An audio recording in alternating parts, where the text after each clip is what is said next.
দর্শক বন্ধুরা, একটি রাজনৈতিক খবর। ধর্মীয় উগ্রবাদ মাথাচাড়া দিলে রাজনৈতিক কবর রচনা হবে, বললেন তারেক রহমান।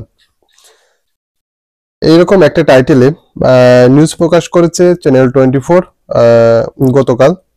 দেশের ধর্মীয় উগ্রবাদ মাথাচাড়া দিলে গণতন্ত্রের কবর রচনা হবে বলে মনে করেন তারেক রহমান।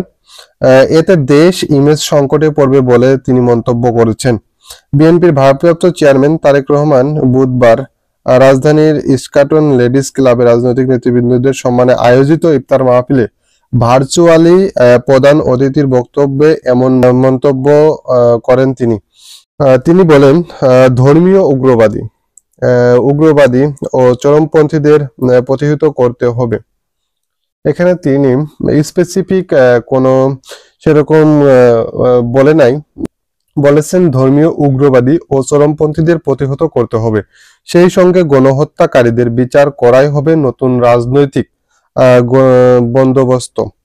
নির্বাচন না দেওয়ার কারণে ফ্যাসিস্টের চরমভাবে বিদায় নিতে হয়েছে, তাই নির্বাচন খুবই গুরুত্বপূর্ণ। তিনি আরো একটা গুরুত্বপূর্ণ কথা বলেন যে নির্বাচন না দেওয়ায় ফ্যাসিস্টে বিদায় নিতে হয়েছে এবং নির্বাচন এখন পর্যন্ত খুবই গুরুত্বপূর্ণ। বিএনপির ভারপ্রাপ্ত চেয়ারম্যান বলেন, সরকারের কয়েকজন উপদেষ্টা ও কয়েকটি রাজনৈতিক দল কিছুটা ভিন্ন সুরে কথা বলছে। যদি জনগণের আকাঙ্ক্ষা উপেক্ষা করে গৌণ উদ্দেশ্যকে গুরুত্ব দেয়া হয় তবে জনগণের কাছে ভুল বার্তা যাবে বলেও মন্তব্য করেন তিনি। তো ছোট একটা নিউজ চ্যানেল 24 আপনার প্রকাশ করেছে।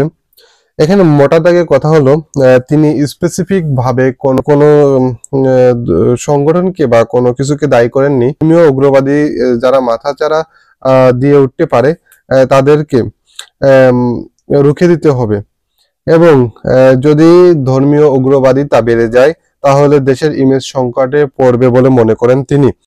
এবং তিনি আরো বলেন যে চরম ধর্মীয় উগ্রপন্থীদেরকে প্রতিহত করার পাশাপাশি দেশে নির্বাচন খুবই গুরুত্বপূর্ণ বলে তিনি মনে করেন। তাই তিনি দ্রুত নির্বাচন চান।